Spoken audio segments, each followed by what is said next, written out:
feeling like I wanted to talk with Yashin again. No, maybe I should just go to sleep tonight. Shichimi-chan, are you gonna chat with Kanin-san after this? Peach-chan asked.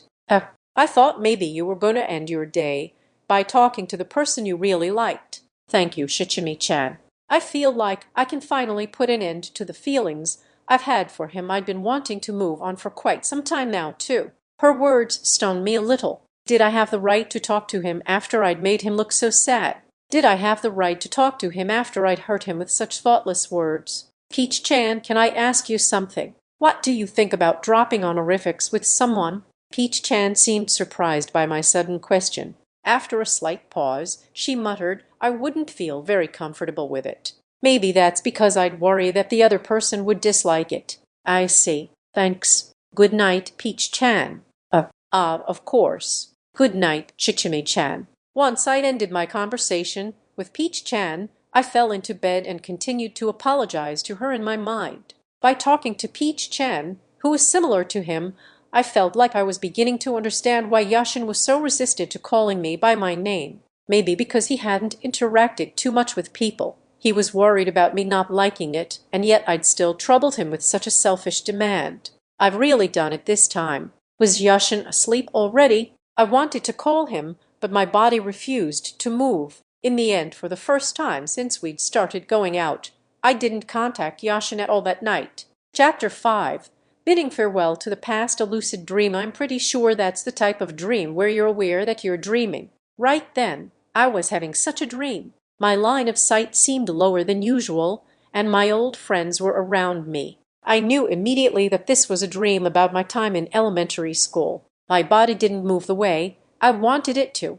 To be precise, it wasn't moving according to my current intentions, which meant that my actions in the dream were based on the intentions of my elementary school self. While I was hanging out with my friends, I turned to talk to a particular girl. Because it was a dream, I couldn't see the girl's face very clearly, but it was a girl I knew. I smiled at her as we talked. She smiled back at me, and then, that was when I woke up. I sat up on my bed alone. There was no one in the house but me, so even if I talked to myself, no one would hear me. With that in mind, I muttered to myself softly, as though trying to reassure myself of something.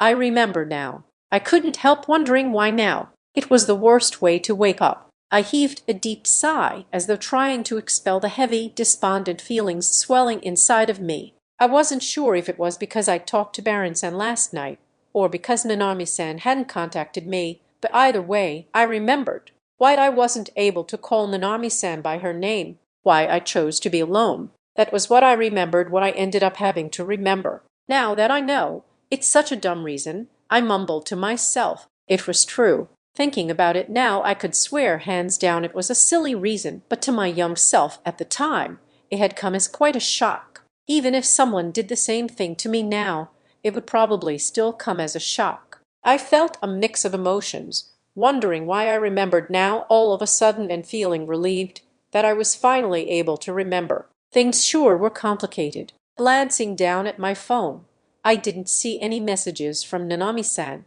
I tried calling her last night out of worry, but she hadn't picked up. I wondered if something had happened to her. A terrible premonition filled my head that perhaps because I hadn't called her by name she'd ended up hating me. I even made her look sad. As I sat alone with my thoughts, a message popped up on my phone. When I read it, I leaped out of bed. Nanami, I'm going ahead to school. I'll see you later. That was all the message said. Just seeing that message seemed to wipe away all the positive feelings I'd felt in the last few days. It didn't seem like she was angry or disliked me, though, since she followed up with messages about the contents for that day's bento. I wonder if something came up. She didn't say anything about it yesterday, though. I shook my head, trying to switch gears. Since I was no longer going to meet up with Nanami-san, I ended up with a little more time to myself to think. The problem now, of course, was how to resolve the issue of calling Nanami-san by her name. I now remembered what had caused my aversion to calling people by their name only. It was also the main factor that made up who I was today. I didn't necessarily have any regrets about that, but of course I wouldn't have any problems if I could simply get rid of that hesitation. In the end, this was my own personal problem. how to resolve it, though no matter how much I thought about it, I couldn't come up with any answers. In order to cut short the negative spiral I was bound to fall into if I remained by myself, I slapped both my cheeks to get myself fired up. A loud smacking sound reverberated through the room. I now felt completely awake, my face smarting from the beating. I had to stop being so negative about this. Regardless, I had to see Nanami-san. Otherwise, nothing would change. I had to get ready stat so that I could head to school. I paid no mind to my aching cheeks as I got ready to walk out the door. Thinking back to what it was like meeting up with Nanami-san when we'd first started going out, I made my way to school in order to see Nanami-san. It seems kind of pompous of me to say this, but it had been a long time since I'd last walked to school. I myself, even back when those strange rumors had been going around, Nanami-san had been there waiting for me when I'd arrived. Well, I suppose Audiobook-san and Kamelnai-san had been there too, but still Nanami-san was usually next to me. Until last month, walking to school by myself hadn't been a problem at all, but now I felt a sense of loneliness as I made my way toward my classroom. When I got there, though Nanami-san wasn't there either, not knowing where she was, I looked everywhere for her, but I wasn't able to find her. Where had she gone? Assuming she'd returned to the classroom eventually, I got back to my own seat, slightly out of breath. I was sitting in the classroom feeling somewhat down when the three of them finally arrived. Nanami-san, Audiobook-san, and Kamelnai-san, the usual three, were together as normal. Morning, Yashin, Nanami-san said when she saw me. Oh, yeah. Good morning, Nanami-san. I'd returned Nanami-san's awkward greeting with an equally stilted greeting. I was pretty sure we hadn't interacted like this since the very first conversation we'd had. It was uncomfortable, and it made me nervous. Audiobook-san and Kamelnai-san looked back and forth between me and Nanami-san, concern making me wonder how much Nanami-san had told the two of them. Other kids in our class were also staring our way. Their piercing gazes gave me a strange feeling. I'd felt fine even back when people had stared at us because of those rumors that had been going around, but these stares were necessarily critical. It was almost as if our classmates were looking at something fragile and uncertain. Today's bento is croquettes. Like I already told you. You can look forward to it, Nanami-san said. Yeah, croquettes sound good, I replied. I'll see you later then. After a much shorter conversation than usual, Nanami-san returned to her seat.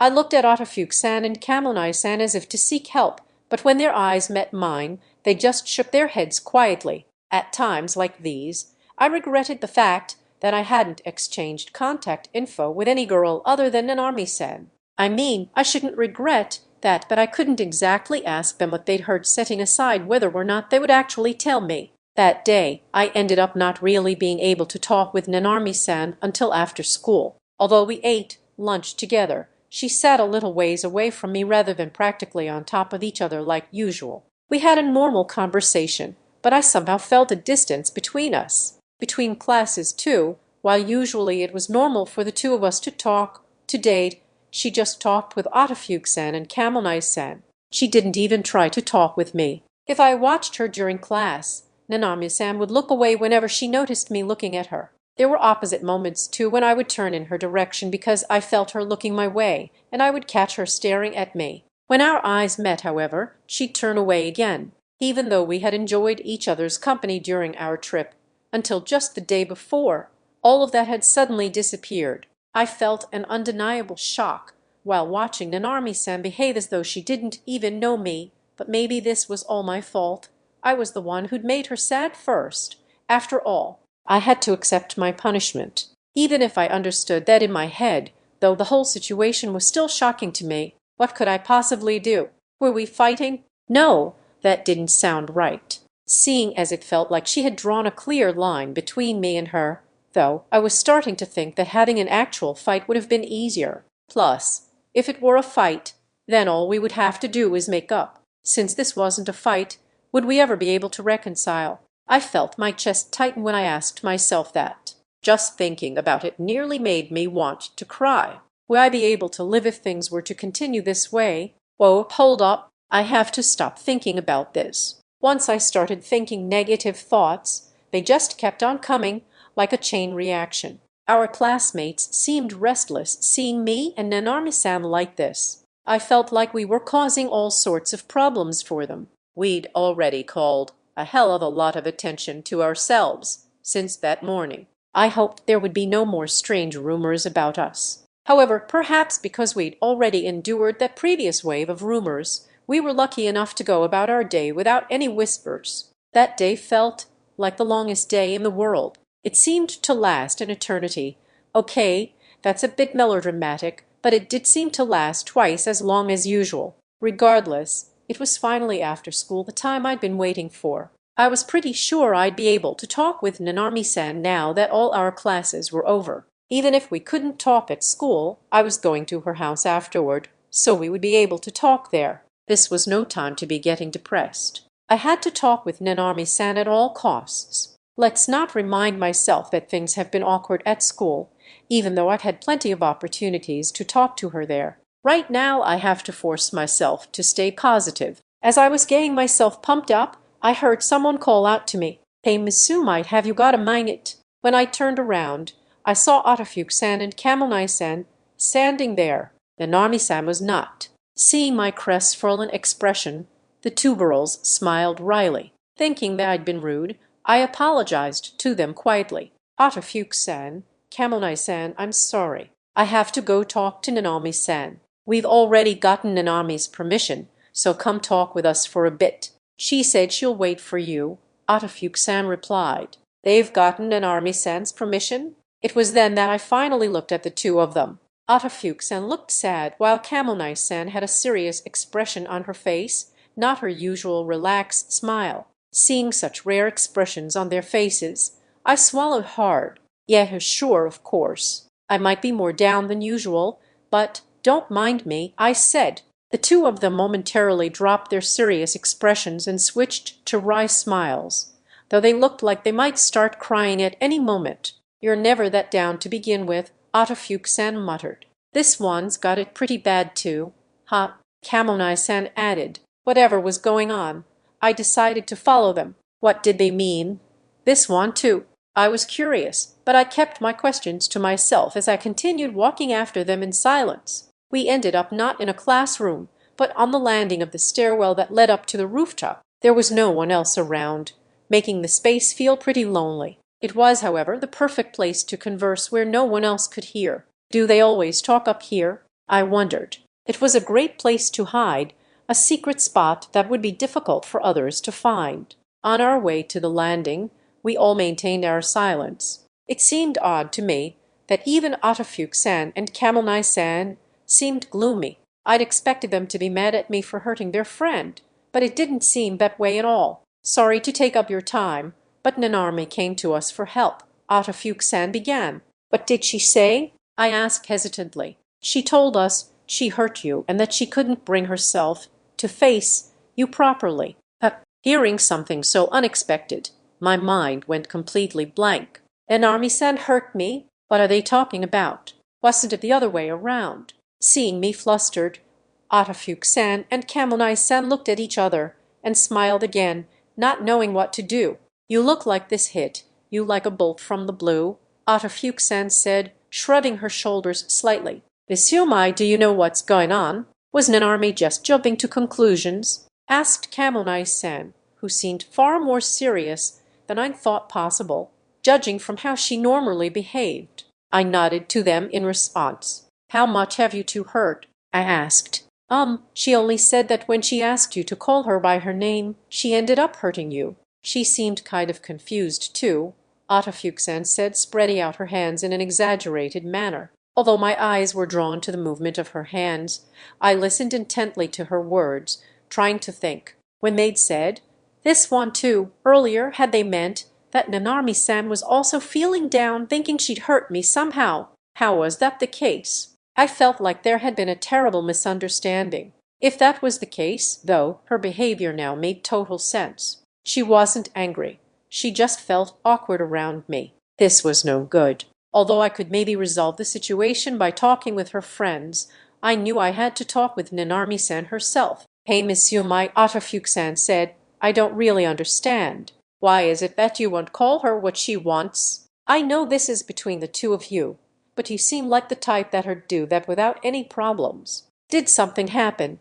Yeah, you seem oddly firm about it, Kamui-san chimed in. I'd thought for sure you'd do it pretty easily. Although they weren't able to get rid of the heaviness in the air among us, the two of them did their best to cheerily ask me the crux of the issue.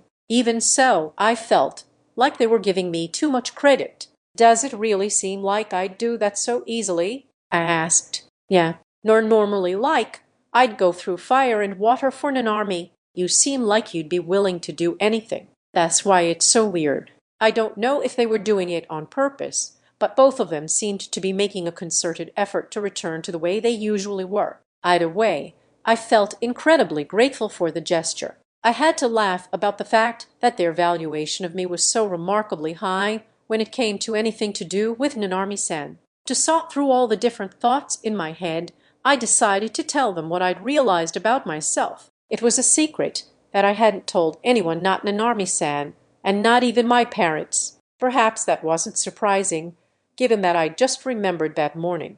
I felt kind of hesitant about revealing this to Audiobook-san and Kamui-san before I got the chance to speak to Nanami-san, but given that I was finding it difficult to tell her, maybe it would be better to tell these two first. I had to practice laying out what I felt in order to better articulate what I would share with Nanami-san. That was something I could do with these two, precisely because our relationship existed through Nanami-san. So, this is a bit of a roundabout way of explaining this, but I'll start from the very beginning. The reason I can't call Nanami-san by her name isn't because I'm embarrassed. It's because I'm scared. They're scared. As the two looked at me with dubious expressions, I began to explain calmly, trying to be as emotionless as possible. I just listed the facts without inserting any kind of feeling. I did it as neutrally as I could in order for me to grasp the current situation myself. It started with a fairly common childhood experience. When I was in elementary school, there was a girl that I was pretty good friends with. We played together and stuff, and when I think back on it, maybe I even liked her. I can't tell this part to Nanami-san. To be honest, I didn't even know if I actually liked the girl. But I didn't need to say that there was a girl I liked in the past, even if it was back in elementary school. There was no need for Nanami-san to hear about that, even if it was a girl whose name or face I didn't even recall. You had a crush, huh? Well, it was back in elementary school, so even if you tell Nanami, you don't think she'd be jealous or anything, do you? Kamui-san asked. Unfortunately, that's not where this story is going, I explained. Well, when I became friends with her, I got excited, maybe too excited, and I got all full of myself. I called her by her name, by just her name only, like the other kids were doing. I felt like I wanted to call her the same thing the other kids were calling her. There I stopped myself, struggling to continue. I had been able to say that much, but from there, my entire mouth felt heavy, as though reacting to my feelings. The air around me started growing heavy as well. I heard the two girls swallow hard, waiting to hear what would come next. What happened next? Audiobook-san asked, breaking the silence in order to prompt me to continue. Smiling, I stumbled on with my story. It was the story about the deep wound in my heart, a wound that was silly, boring, and perhaps all too common. She laughed at me. She told me not to get cocky and call her by her name. She made fun of me in front of the other kids. Everyone else heard her and laughed. They were laughing at me. I know they didn't mean any harm by it, but they were all standing around me, laughing, maybe trying to act like I didn't care about it. Made me end up coming across as more pathetic. When I finished my confession, though, I noticed the girls draw deep breaths. Isn't that a terrible thing to do? I thought they might laugh at me and tell me it was a silly story, but they did no such thing. They'd both heard me out from start to finish with looks of sorrow on their faces. What I'd experienced was most likely the innocent cruelty of young children, something that anyone could go through. I was fairly certain that there had been no malice involved. No one could have guessed that I would be as hurt as I was. This was the result of my own weakness. Even I would never have guessed how much of an impact such a small thing could have. Not wanting to remember it, I must have shoved it deep into my subconscious, perhaps similarly to what Nanami-san had experienced. Compared to Nanami-san's secret, though mine was more of a frivolous incident. This wasn't the kind of thing to compare it against in the first place. As the two girls continued to look at me with pained expressions, I forced myself to smile and continue speaking, just to let them know it wasn't a big deal. After that, I never dropped honorifics again. Whether it was someone's given name or family name, as long as I could attach an honorific to it, then it was fine. It really didn't affect my daily life. In fact, I feel like people thought I was more polite than I actually was. Nanarmi isn't like them, though, Otterfuke-san said. I mean, she's asking you to drop it, so she'd be happy about it. She'd never laugh at you. No, sorry. This isn't something you should be hearing from me. It's true, though, Kamonai-san continued. Nanarmi will be fine, but I understand it's still scary. I felt bad hearing the two of them try to come up with things to say. It was true, though Nanarmi-san wasn't like the kids I'd been friends with back then. Sorry for telling you such a weird story. But you're right.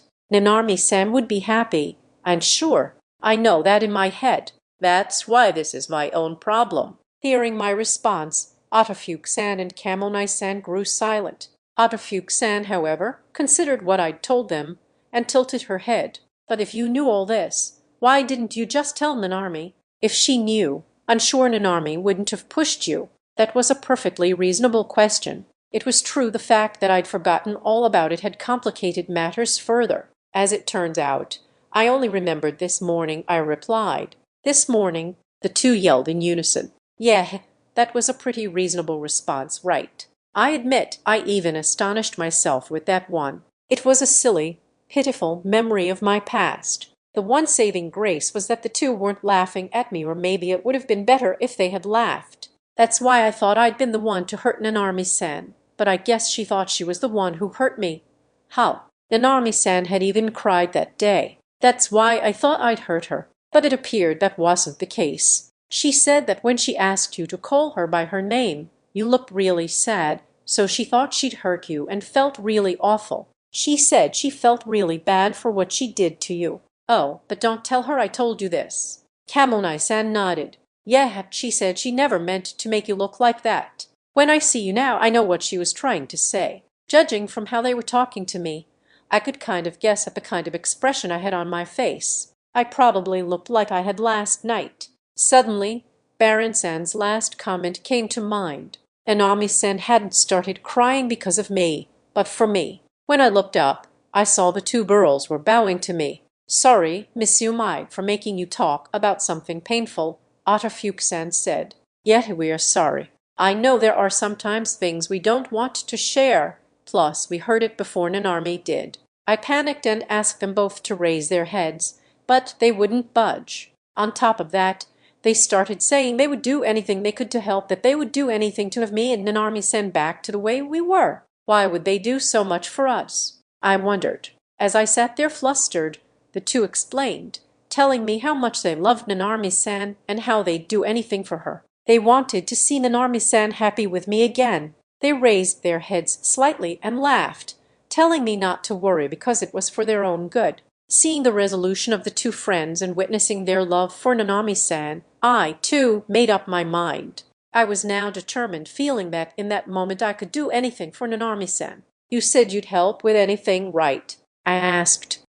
If it's to keep Nanarmi from being sad, we are willing to do anything, Otterfuke-san said. Hearing those words, I closed my eyes and breathed deeply. To be honest, I really wasn't good with stuff like this, but desperate times called for desperate measures. It didn't matter what it was, I just had to do something. I looked straight at the two of them and slowly opened my mouth. Otterfuke-san, can you punch me? Excuse me, Otterfuke-san cried, as though she wasn't following what I was saying. Kamonai-san just looked at me, completely shocked with her mouth wide open. As if that wasn't enough, she also mumbled, Are you a masochist? No, that wasn't it. I had no such inclination, and even if I did, I wouldn't ask my classmate to partake. When the two took a step away from me, I cleared my throat, then tried to explain my intentions. You do martial arts, right? I asked. Maybe you can try to beat some fighting spirit into me, enough spirit to blow away my past.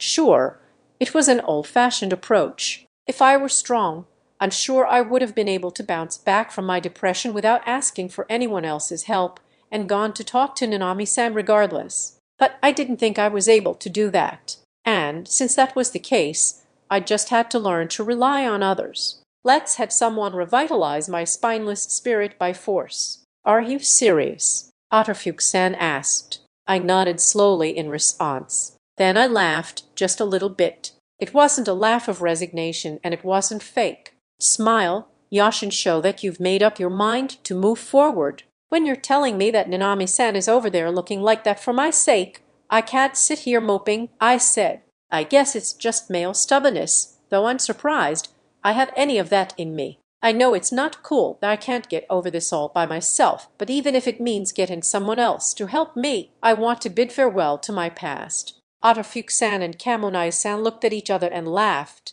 They briefly mumbled, "Who says it's not cool?" and then laughed even more heartily. What can I say? I guess guys tend to think alike, huh? Mitsumi, you remind me of my big brother, Otterfuke-san said. Their brother, I repeated. My brother does martial arts too. Sometimes, before a match, he gets freaked out about going up against a tough opponent. When that happens, I try to get him fired up. Rather than providing her fist, Otterfuke-san spread her palm and waved it at me. Then, with the other hand, she pointed her index finger at me and indicated for me to turn around. I see. I think I understand. Once I'd turned my back to them, I closed my eyes, then made one simple request.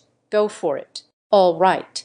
A voice so full of self-confidence that it was unimaginable coming from a teenage girl reverberated through the air. Overwhelmed by its intensity, I gritted my teeth. I heard the sound of something slicing the air, and in the next moment I felt such a shock run through my body that it couldn't possibly be described as the impact of a push to the back. I knew it wasn't possible, but I almost felt like I heard a loud sound immediately following the impact. Ugh! I gritted my teeth again and barely managed to keep myself from crying, but I couldn't stop myself from letting a groan escape my mouth. The spot where Otterfuke-san had smacked me felt hot, as though it were on fire.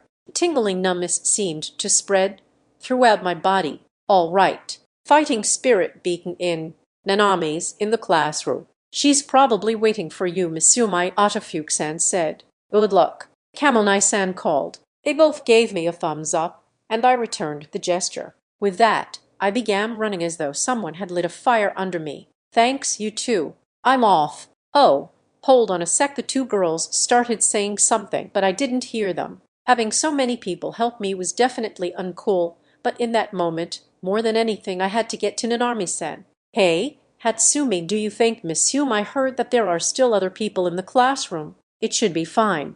I ran without a thought to the stares of the people around me. I was out of breath immediately, and I felt a burning sensation in my throat. Still, I just kept on running. It hurt even to breathe, and my lungs were screaming for mercy. When I reached the door to our classroom, I threw it open at full force. It moved smoothly and hit the wall at high speed, making a dull bang reverberate throughout the classroom. Nanami-san, who was sitting inside, opened her eyes wide when she saw me. Several strands of her hair had fallen out of place. Maybe she'd had her head down on her desk. When I looked closely, I also noticed that one of her cheeks was slightly red.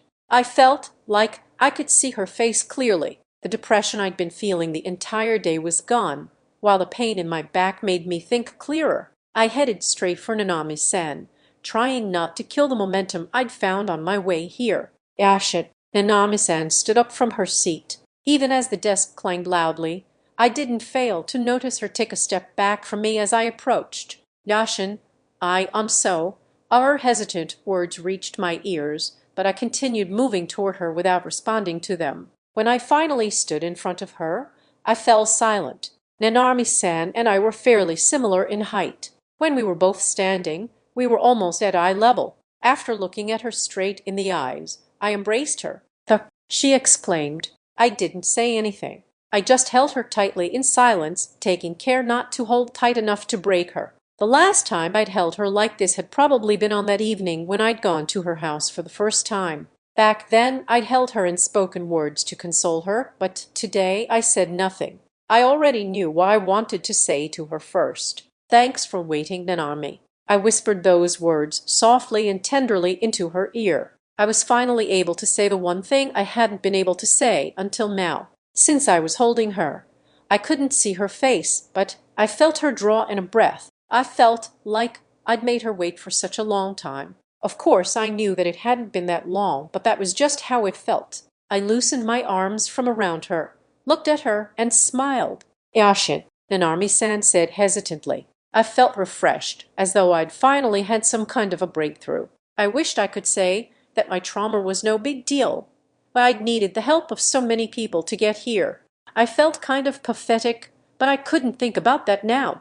Nanami-san looked at me with a blank expression, and I called her name once again. What's wrong, Nanami? Is there something on my face? No, I mean, how are you okay? I'm sorry, Nanami. I've caused so many misunderstandings. At that very moment, Nanami-san hugged me back, practically leaping into my arms. In a soft voice that was barely audible, she apologized to me. Her apology couldn't be heard by the others in the room, because the classroom was immediately filled by the cheers of the classmates who had stayed behind to see us through. Wait, what? Why are there so many people still here? Shoot, did I do that in front of all these people? Even if I panicked, I couldn't take back what I'd done. Nanami-san was crying in my arms, so I couldn't entangle myself from her either. I just went with the flow and hugged Nanami-san back. Her tears didn't feel cold this time. They felt like warm tears of happiness. The people around us were watching me and Nanami-san and laughing, but their faces weren't at all like the laughing faces I remembered from this morning. They seemed instead to be smiling in congratulations. When I saw their reactions, I mumbled, "Wow, I didn't realize doing it wouldn't be so bad." Even that muttering, though, was drowned out by the shouts of joy coming from the others around us. I suppose I really had been overthinking things. I felt like, in that moment, the trauma I'd held inside of me disappeared completely. I'd been saved by so many people. As I hugged Nanami-san back, she slid her arms around my back and returned my tight embrace. Ouch, Nanami. Is it possible for you to loosen your grip a little? My back hurts. Your back? What do you mean it hurts? What happened? Oh, I just got some energy beaten into me is all. Honestly, it worked. It was super effective. Actually, I wonder if it would have hurt less if Audiobook-san had straight up punched me. I never realized that being slapped with an open palm would hurt so much. In any case, thanks to the pain in my back, I felt like I had someone pushing and encouraging me from behind at all times, and I'd been able to call Nanami-san by her name so easily. What's that supposed to mean? Tell me what happened later, okay? I'll tell you everything about my back and why I couldn't call you by your name. It's a pathetic story, though. Will you still hear me out? Yeah, I want to hear it. If it's about you, then I want to know everything. Nanami-san leaned slightly away from me and smiled beautifully. Even as I continued to feel the tingling pain in my back, I smiled at Nanami-san in that classroom filled with cheers. As we stood there, looking into each other's eyes, guess already, this is what you get for making us worry. Just do it. Keep your lover's tips to a minimum. We started getting all sorts of comments from the people around us. We seemed to have caused them more worry than I had imagined. While I felt bad, I also felt grateful that our classmates had been thinking of us. At the very least, I'd have to make an effort from now on to match their names and faces. Just as I was thinking that, Nanami-san took a step away from me and shouted, her face bright red, "We wouldn't do that. I want my first kiss to be somewhere special."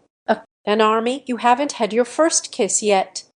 She totally brought that one on herself. I covered my face with one hand, trying to hide my heated cheeks. Before Nanami-san could do even that, she screamed and jumped at our classmates, her cheeks as red as mine. Seeing Nanami-san acting that way, I smiled in relief, thinking we'd finally gotten back to our normal selves. When I looked toward the door to the classroom, I saw that Audiobook-san and Kanonai-san had also returned. "Hey, mister, can you do something about your wife? She's super scary," someone called out. "He's not my husband yet," Nanami-san shouted. "Not yet, how?" came the response. Oh boy, Nanami-san's on a roll. I should go help her out. I bowed to Nanami-san's two friends standing in the doorway and then turned and walked over to Nanami-san, who seemed ready to grab another classmate. This was going to be the last time I would let my past make me hesitate to do something. Maybe in the future something else would crop up that would make me unable to take a step forward, but even still, I wanted to swear that this would be the last time.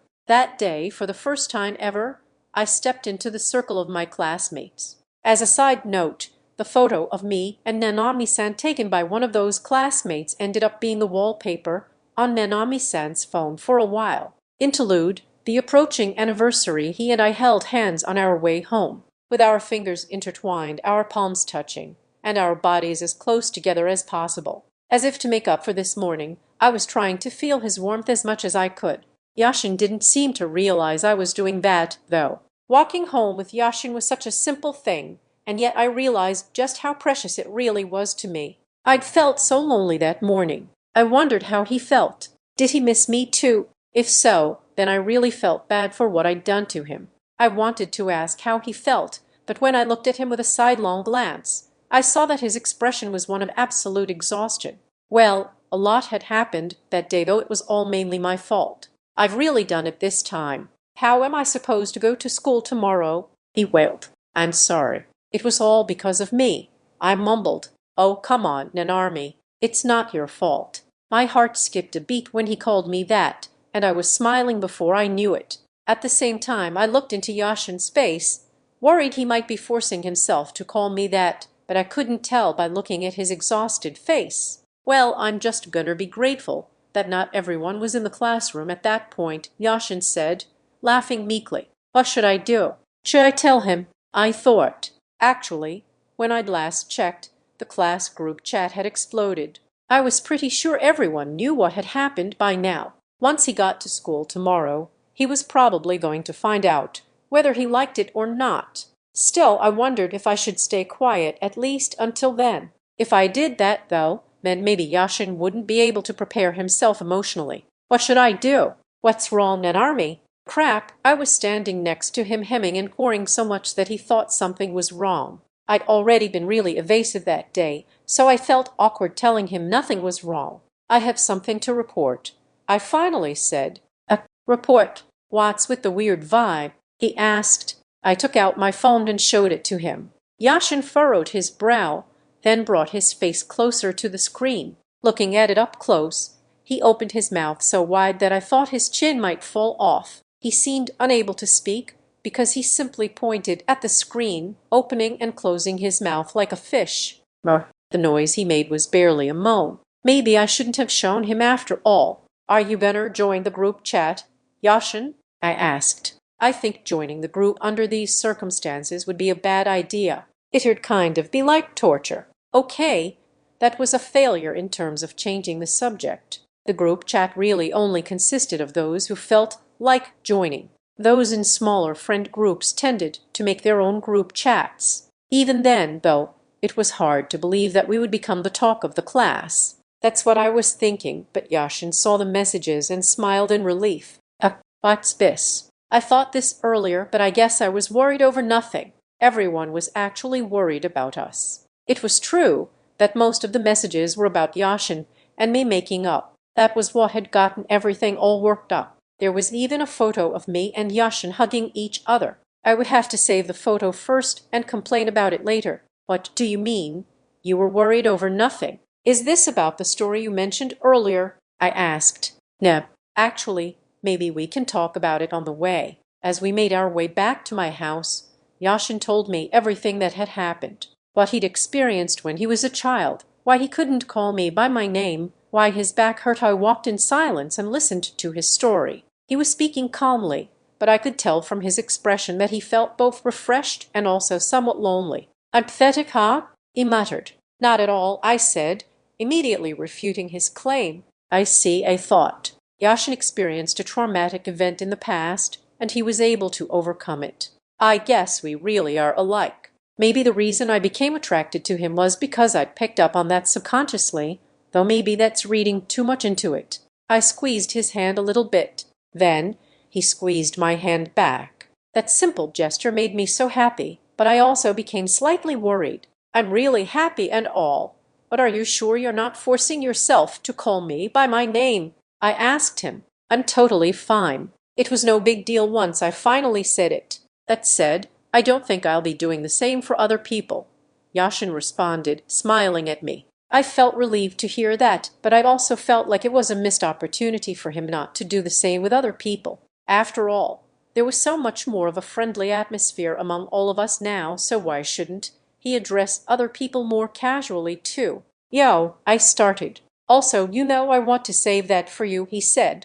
His unexpected comeback caught me totally off guard. Well, it felt like a comeback, but Yashin probably didn't mean it that way. We talked over each other, so he hadn't heard what I'd been about to say. Yeah, he didn't mean anything by it. He didn't mean anything by it, but I knew my laugh sounded kind of creepy, but I couldn't stop myself. If someone pointed out I was being too opportunistic, then I wouldn't be able to argue. Still, I couldn't stop my overwhelming feeling of joy that he'd decided to call me by my name. Just thinking about him doing it, especially for me, made me super happy. In an army, when I heard Yashin's voice, I finally snapped back to reality, noticing how creeped out he sounded. I coughed once to clear my throat and then straightened my posture, turning to him to say, dang it, I couldn't stop smiling. Yet another creepy expression of giddiness was starting to spread across my face. Yashin seemed a little bit taken aback at first,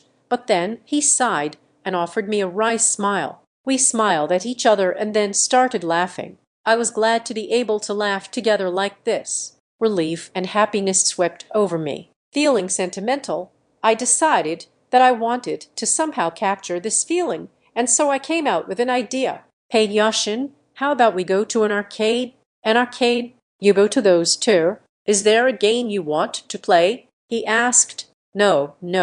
I just thought it'd be nice to go take pictures in a photo booth, as a way to commemorate today. What do you think? It seemed Yashin and I had very different ideas of things to do at an arcade. He thought of games while I thought of photo booths. I also sometimes played with the claw machines, but that was about it. He thought for a moment and then agreed to the idea, although somewhat hesitantly. He was blushing as if he were embarrassed. What was going on? I've never been in a photo booth, he told me. I couldn't help but find his embarrassment adorable, though I guess you're not supposed to call guys adorable. I swallowed my comment and came up with a different response instead. In that case, let's make today your first time. I'm gonna get to be with you first. And Armi-san, don't you think that sounds misleading? Whoops.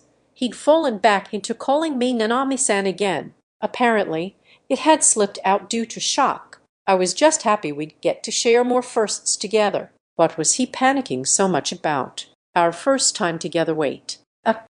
I exclaimed, finally realizing what I'd said. My cheeks grew hot. No, that's not what I meant. That's not what I meant at all. When he saw just how red I was turning, Yashin simply laughed. Geez, Yashin, you idiot. Hold on, you brought this one on yourself. How is it my fault? I swung our linked hands more forcefully, trying to hide just how embarrassed I was. I knew he hadn't done anything wrong, but I couldn't help letting my displeasure escape my mouth. As I took several moments of silence to cool my cheeks, he was kind enough to watch over me without saying anything. Speaking of anniversaries, he mumbled once I'd calmed down a bit. He seemed to be looking directly at me while also gazing off into the distance. Maybe he was nervous, because he spoke his words like they were punctuated, stumbling over every syllable. I waited for him to continue. Then, slightly embarrassed, slightly hesitant, he did just that. It's our 1-month anniversary next week. Our 1-month anniversary. The event was meant to be a milestone for the two of us to celebrate. For me, though, the phrase indicated a time limit. Yes, I'd been having so much fun that I'd completely forgotten, but next week marked a full month since I'd confessed to Yashin and we'd started going out. You remembered, I replied. No, I mean it's an important day. It'd be nice to make our date before then kind of special. Looking worried, Yashin muttered something about how our recent trip had been a bit too special. He appeared to be brainstorming what we should do for our next date. As for me, I stood there feeling both happy that he'd remembered the date and nervous that it was just around the corner. On that day, I was going to tell him again. What would he do then?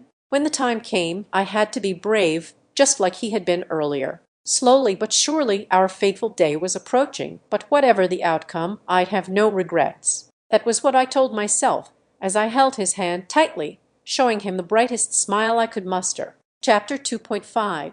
An unexpected remark. Oh, aren't you going to continue? What a pity. Apologies, Yashin. We must have disturbed you too. My mom shrugged her shoulders in disappointment, unaffected by my shouts and not at all apologetic for the fact that she'd been spying on us. My dad was apologizing with his palms together, but I couldn't really hear what he was saying. Oh, come on. There was no way I'd let my parents see something like this. I knew that kind of stuff happened all the time in Mangar, but this was so embarrassing. This was even more embarrassing than when Nanami-san's parents saw us the other day. I felt the heat rising in my cheeks from embarrassment.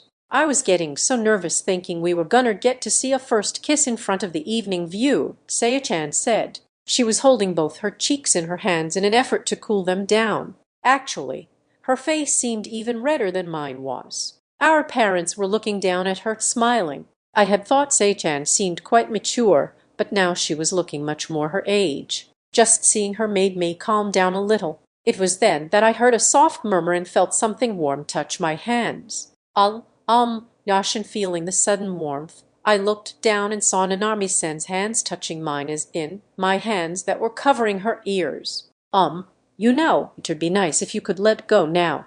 It kinder tickles. Oh, One-chan's ears have always been her weakness, Saya-chan said. What, really? I'd covered Nanami-san's ears because I'd wanted to protect her hearing while I'd shouted at my parents. I'd had no idea that would lead to me learning such a crucial piece of information about her. The soft yet springy sensation I felt on the palms of my hands now felt sacred, as though I shouldn't be touching her ears at all. All of a sudden, my sense of nervousness flew through the roof, and I involuntarily moved my hands. As if by reflex, I accidentally caressed her ears. In response, Nanami-san writhed and let out a soft moan. HNGH, her ears really are her weakness, I thought. Her reaction ignited a sense of mischief within me, and I felt the impulse to do it again, but then Nanami-san looked up and glared at me. Meeting her stare, I slowly removed both my hands from her ears and raised them to indicate my surrender.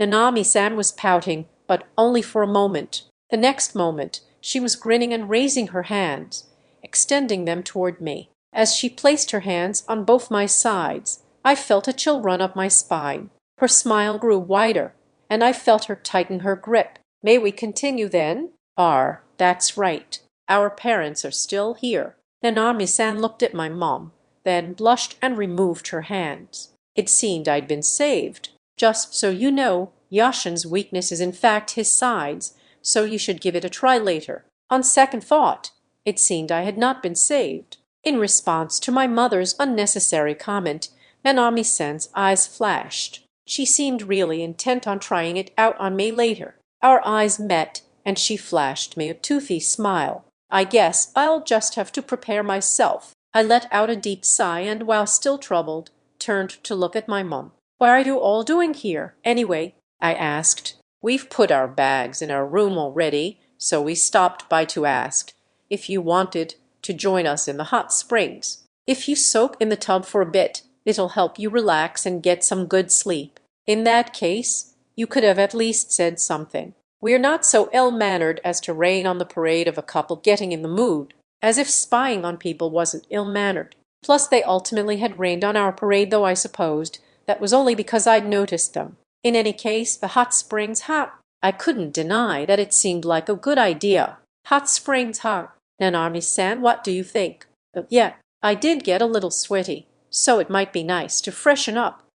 Nanami-san seemed to realize something and scooted away from me. She twisted around and used both arms to hug her body, as though trying to cover it up and hide it. Of course, she wasn't managing to hide it at all. Do I smell bad? We spent a lot of time traveling, plus I haven't even showered yet.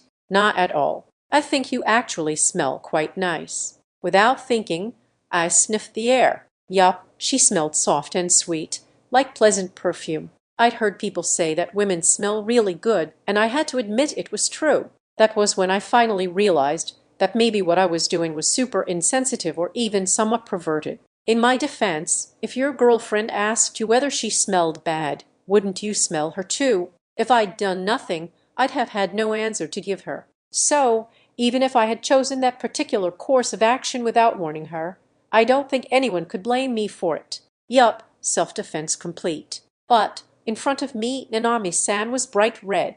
Should I say something? I wondered. I can't come up with the right words, but I have to say something. After some deliberation, the words that came out of my mouth were, "You smell nice." Don't say it twice. That was no good. Both our parents also seemed somewhat exasperated with me. Yeah, this was completely my bad. Damn, Nanami-san was punching me, albeit without much force. After I managed to calm her down, we all headed off to the hot springs. Afterward, to those of you who decided to pick up this book, it's been 3 months since the previous volume. I'm Yuichi. I'm glad I was able to deliver this third volume to you without incident. All the snow that was piled up high when Volume 2 was released has now completely melted. Although it's still chilly here in Hokkaido, we're gradually transitioning into spring. Time sure passes quickly. The announcement included in the previous volume indicated a May 1st release for Volume 3, but the date arrived in no time. Golden Week is just around the corner. I was pleasantly surprised when I saw the date updated to April 30th for those of you who've become newly employed, have advanced a grade in school, or have even started attending a new school last month. I do hope that you can relax during Golden Week. And if, during that break, you're able to curl up with this very book, nothing would make me happier. Now, about this volume. I hope that those of you who've read it already were able to enjoy it. Some of you may be starting with this afterward, so I'll try to avoid any major spoilers. One thing I do want to note is that when my editor read this volume, they were surprised to see our protagonists having a real fight. When I'd first shown them my initial outlines for the volume, they'd wondered whether they were even able to. Most people would describe fights among couples as a thing no one would want to touch. I wonder how the fight between our couple in Volume 3 appeared to everyone. Whether you think people with thriving love lives should step on a bed of nails, or you think fighting is just an indication of a strong relationship, I would love for you to share your thoughts. The story has now entered its 3rd week of our protagonist's relationship. If the series were to take a typical 4-part approach of beginning, development, twist, and end, then this volume would be the twist. How much of your childhood do you remember? I'm the type who doesn't have many memories from my time in elementary school. I can hardly remember what I used to do back then. In this volume, we touched on memories like that about the past experiences of our main character, Yashin. The web novel version only talked about this briefly, but I decided to go into a bit more depth in the light novel. Childhood trauma may appear to be a small thing to others, but to the individual, it can cause a wound deeper than anyone else realizes. I personally think that the younger we are when we experience such trauma, the deeper in our subconscious the memory is engraved and, as a result, perhaps more difficult it is for us to deal with. In order to overcome such trauma, it's necessary for us to recognize it, but I also imagine that our relationships with the people around us become important, and so we ought to cherish fortuitous meetings with others. Of course, I'm not an expert, though, so those are all just my personal opinions. Oh, by the way, the reason I don't remember much about my past is not that I've experienced a traumatic event, but that I'm a forgetful person. I'm pretty sure that's the case, anyway, but maybe I've just forgotten. In any case, for Volume 3, I increased the amount of new content. I was allowed to write whatever I wanted to write, so the fact that we had more scenes with glasses was also because of my own personal preferences. It may just be that Volume 3 has more new content than Volume 4. Yes, Volume 4. I know I just kind of mentioned it offhand, but there will be a Volume 4. At the time of Volume 2's publication, the release of Volume 3 hadn't yet been decided, so I'd written the afterword without knowing whether we'd be able to have a 3rd volume. This time, however, I'm writing this afterward already knowing that Volume 4 is on the horizon. Volume 4, everyone, Volume 4. Of course, I'd been wanting it to happen, but I didn't think it actually would. This is all thanks to the readers who have continued to support and purchase the series. Thank you so very much. The first volume featured the first week of the relationship, the second volume featured the second week, and the third volume featured the third week, which means that volume 4 will feature week 4. A month will finally pass. Earlier, I mentioned that volume 3 was the twist of our storyline, so volume 4 will be the conclusion or resolution. I do hope you'll all watch over our two main characters as they face their 1-month anniversary, the day when the dust will finally settle. My editor, Kobayashi Sommer, continued to put so much time and effort into volume 3. We were both sick at various points, so for the next volume, I hope we can both stay healthy. I am sincerely grateful to Kadichisaku-sensei for continuing to provide the illustrations for the series. I always look forward to seeing such high-quality art, even in its supposed draft stages. I entrust Volume 4 to you as well. As announced on the obi of this volume, the manga adaptation by Nagomi Kana-sensei is set to start in the summer. I was given the opportunity to read the initial storyboard of the work, but I have to admit that I'm looking forward to it even just as a plain old reader. The rough draft that I read was of such high quality that I was immediately overcome with the realization of just how amazing manga artists are. And finally, a word of gratitude to the readers who have continued to stick with the series this far. I received a fan letter for the first time after the release of Volume 2. I never thought I'd receive such a thing, so I can't tell you how excited I was. I wanted to express my thanks here once again. I look forward to continuing to put my all into writing this story. It would mean the world to me to have your continued support. Well, that's all for now. I look forward to seeing everyone again in Volume 4. Yuishi, April 2022. Bonus short stories. Sightseeing on a rickshaw. I was feeling both the refreshing breeze and Nanami-san's gentle warmth, living a moment of true luxury. As I enjoyed the view, I couldn't help looking over at her from time to time. When she was happy, I was happy. I know that's an uninspiring thing to say, but I can't help it. When I saw her all excited like that, my spirits too were uplifted. At that moment, Nanami-san and I were riding a rickshaw, watching the city whiz by as the rickshaw driver talked us through the sights. Taking in such unfamiliar scenery was already fun and eye-opening, but the stories the young man told us made it interesting too. He was telling us all sorts of things about the history of the city, all the while tossing jokes into the mix. His colorful method of storytelling reminded me of the tour guide on the bus rides during my graduation trip, though I had to admit I couldn't really remember those rides terribly well. In any case, they probably told stories similar to this. This view is quite spectacular. If you look at it from this angle, you can see the ocean and the mountains at the same time, he explained as he led us along the water. Nanami-san and I shifted our gaze from the ocean toward the view ahead of us. The ocean breeze grazed our skin as a brilliant green mountain leaped into view against a cloudless blue sky. It was the kind of view we'd never be able to see in our daily lives. Nanami-san squealed in excitement and started taking loads of pictures. I joined her and snapped a few pictures myself. It was probably the first time in my life that I'd taken photos like this. The rickshaw gradually slowed, and the young man brought us to a stop. When Nanami-san and I tilted our heads, wondering what was going on, the driver turned to us slowly and smiled. "Would you like me to take a photo of the two of you? It'd make a nice keepsake," he said, extending his hand toward us. Nanami-san and I graciously accepted his offer and slowly stepped out of the rickshaw. However, as she was getting out of the vehicle, Nanami-san lost her balance. On impulse, I reached out my hands to support her, but because I wasn't accustomed to my kimono, as soon as I made contact with her, I felt myself almost floating in a strange fashion. Ugh, our kimono really this heavy? I'm losing my balance. As we both began to tumble backwards, I held Nanami-san as tight as I could in an attempt to save at least her. I thought that if we hit the ground, I'd be able to serve as a cushion for her, but our bodies, which had been on the verge of falling, simply remained out of balance without toppling over. Wondering why I felt no impact, no matter how many seconds passed, I soon realized that the young man was quite effortlessly holding up both me and Nanami-san. He never lost balance at all.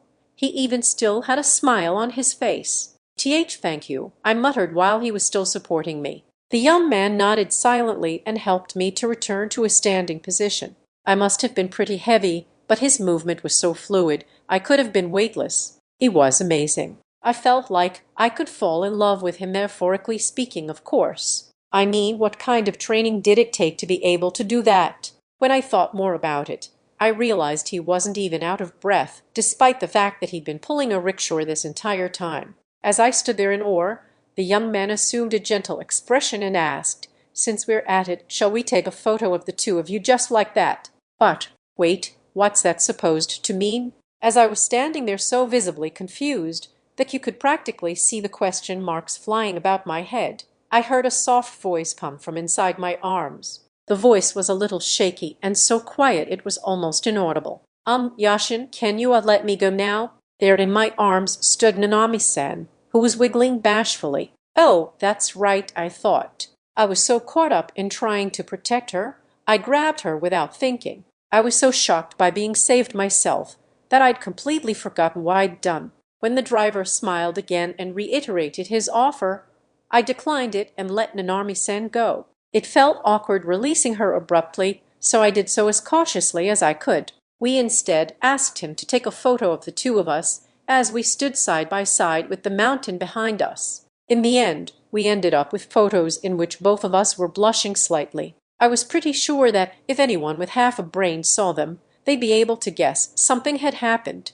Once the two of us had thanked the driver, we got back on the rickshaw and took off again. That time, we didn't lose our balance and managed to step back into the rickshaw smoothly. When we started off again, the breeze felt slightly chilly. Our faces had felt so hot before that the difference in temperature was even more pronounced. The breeze felt nice, perfect for cooling down our faces. Nanami-san closed her eyes to better enjoy the breeze. As my flushed face finally returned to normal, I felt a comfortable weight against my body. When I turned to the side to look, I saw that Nanami-san had scooted closer again. "Thanks for saving me back there," she whispered. "Nar, I really couldn't do anything. Still, thank you." Pressing her body closer to mine, Nanami-san smiled at me. But really, it was the young man pulling the rickshaw who'd done all the saving.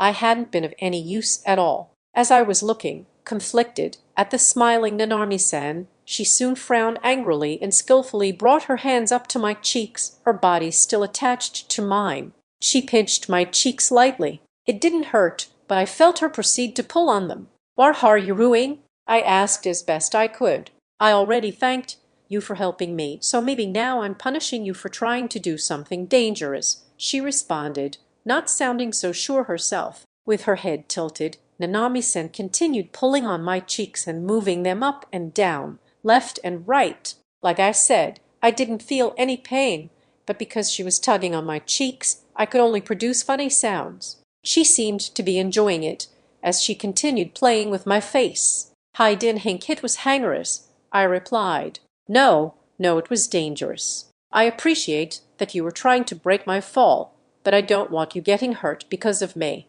When Nanami-san finally released my cheeks, she puffed out her own cheeks and pouted. I took the opportunity to get back at her, poking at her cheeks to deflate them. I could feel the softness of her face against my fingertip.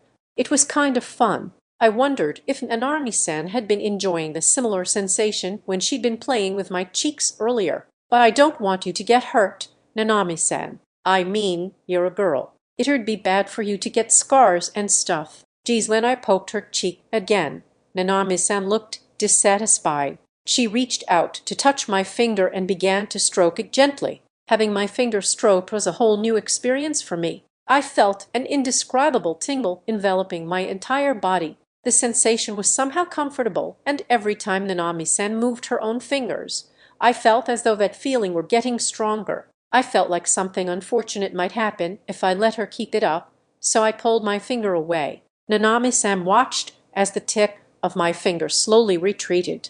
Feeling embarrassed from having her gaze so concentrated on my finger, I hurried to hide it away. Nanami-san seemed to see right through me, though, because she flashed me a mischievous grin. "Well, even if I do get some scars, you'll take responsibility for it, so it's okay, right?" "Well, wait, what are you saying?" Hearing my reaction, Nanami-san laughed devilishly. "Does she know what she's saying or not? Which is it?" And what am I supposed to say to that? It seemed the rickshaw driver had overheard our conversation because he caught us off guard with a chuckle. Well, yeah, I guess he would hear us, being so close and all. That should have been obvious, but his laugh made us suddenly remember we weren't alone. Either way, it was too late for that. "Oh, excuse me," he said, coughing to clear his throat. Nanami-san and I looked at each other and smiled awkwardly. "Sorry for making you have to see that," I said. "Oh, no, not at all. It reminded me of a date with my wife." "With your wife? What kind of a date was it?" Nanami-san asked, perking up a bit. Since the incident the other day, I'd learned that girls tended to like hearing about the romantic affairs of other people. Nanami-san seemed to be no exception. Although the young man seemed somewhat embarrassed, he responded to Nanami-san sincerely. "Our first date was here. Actually," he explained, "we wanted to grow closer, so we decided to take the rickshaw, just like the two of you are doing. That's why it's so emotional for me to serve as a guide for other couples like this." "That's so lovely. When did you two start dating?" Nanami-san asked. "We started dating in college. We were at the same high school, but then we also ended up going to the same college. And we just started going out." The young man continued to tell us his story, scratching his cheek with his finger as though embarrassed. Nanami-san seemed to be enjoying listening. I had a tough time inserting myself into conversations like these, so during this one, too, I ended up mainly listening. Nanami-san, on the other hand, seemed truly invested. She continued asking him various questions and nodding at his responses. "I guess she really does like hearing about this kind of thing," I thought. "Are the two of you from around here?" the young man asked. "We're just visiting, actually," Nanami-san replied. "Oh, how nice. A trip as a couple?" "Oh, no.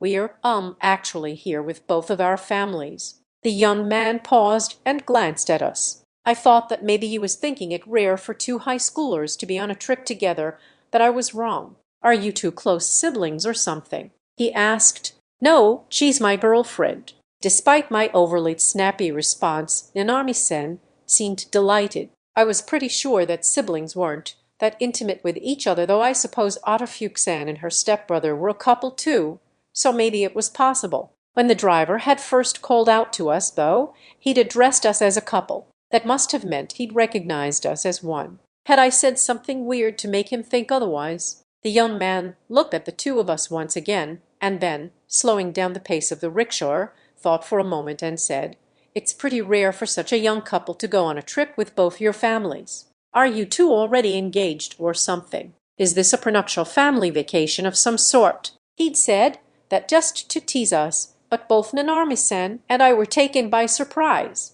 I mean, wasn't that a few steps too far right now? Nanami-san's eyes grew as wide as saucers. Even she thought it was one hell of a question. "No, no. We're still in high school, so we're not engaged or anything," I said. "You're in high school?" This time it was the driver's turn to yelp. His wide-eyed expression made his earlier handsome smile seem like a lie. Did I really say something that surprising? When he saw my face, the young man shook himself, returning his earlier casual expression. "Well, it really is rare for a boy your age to go on a trip with his girlfriend's family. Or is that normal for high schoolers these days? That sure is progressive," he mumbled, suggesting that he was somehow impressed. "So a trip like this is rare? Huh. Well, yeah, it must be rare. Even Berenson mentioned this sort of thing only normally happens post-marriage." Hearing someone else say so made me realize just how true it was. Regardless, I had to play it off for now. "Well, lots of things kinder happened," I muttered. "A lot of things, I see. You must have your reasons," he responded, seemingly convinced by my attempt to explain. As he continued pulling the rickshaw, he nodded several times as though savoring some new discovery. I felt bad, knowing that lots of things simply meant my mom wanted us all to go on this trip. When I thought about it, though, the situation seemed even more mysterious even to me, but I was enjoying being here just the same. "Oh, since we're on the topic, how did the two of us appear to you?" Nanami-sen suddenly asked, pointing excitedly between us. "How did we appear to him? Didn't he just say?" I wondered. As Nanami-sen eagerly awaited his response, The young man smiled and replied, like I mentioned before, if you two weren't siblings, then you had to be a couple taking a trip before their wedding. I also got to take a trip with my wife's family just before we got married.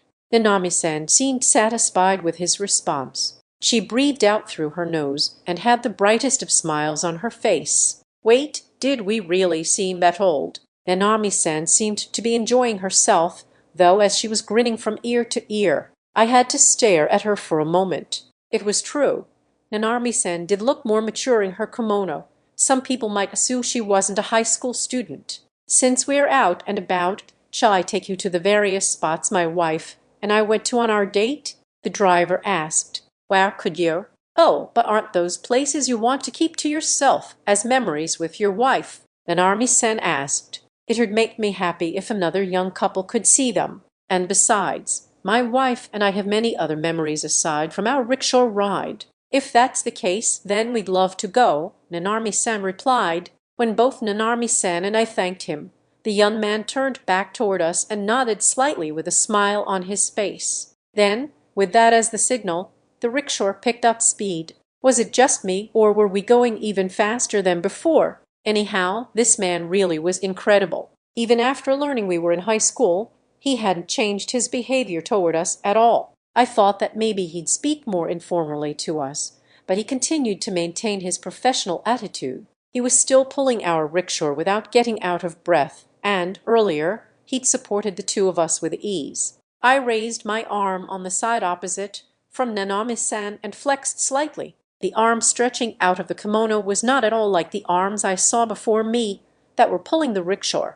Sure, I had a bit of muscle, but when I compared my arm to his, mine was so much skinnier. What's wrong, Yashin? Well, I couldn't support you earlier, right? I thought that maybe I should up my weights next time I work out. You don't have to worry about that.